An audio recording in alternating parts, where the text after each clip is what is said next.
So hi friends, সবাইকে জানাই শুভ অক্ষয় তৃতীয়া। তো আজকে কারা কারা দীঘায় এসেছো অবশ্যই কমেন্ট করে জানিও। আজকে দুপুরে কোনো ভিডিও আমি তোমাদের সঙ্গে পোস্ট করতে পারিনি, আমার শরীরটা খুব খারাপ ছিল, তাই দুপুরে এই রোদে আর কোনো ভিডিও তোমাদের সঙ্গে পোস্ট করিনি। এখন বেরিয়ে পড়েছি মন্দিরের সামনে তোমাদের সঙ্গে ভিডিও শেয়ার করবো বলে। আর দেখতেই পাচ্ছ মন্দিরের সামনে কত লোকের ভিড়। তো সবাই মন্দির দর্শনের জন্য এসেছে। দেখতেই পাচ্ছ কত মানুষ ভিড় করেছে, দেখো সবাই মন্দিরের ভিতরে যাওয়ার জন্য।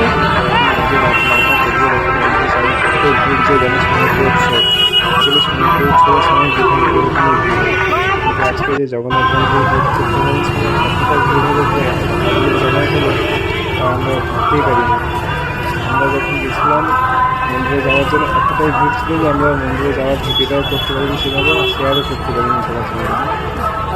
মন্দিরের অনেক ছবি পোস্ট করেছি, অবশ্যই কমেন্ট করে জানাবে ছবিগুলো কেমন হয়েছে।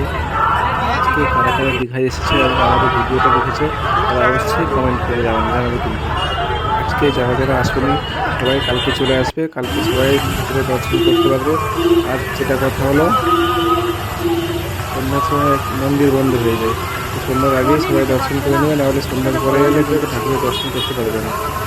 জগন্নাথ মন্দিরের চার সাইডে ঘুরে ঘুরে ভিডিও করছিলাম, তো এখানে ফুলের সাইডে সোনাকে নিয়ে একটু ভিডিও করে নেব।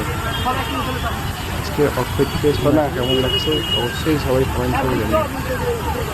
আজকে আমরা দুজন অ্যাকচুয়ালি ম্যাচিং করে ড্রেস করেছি, কাকে ভালো লাগছে কমেন্ট করে জানাবে।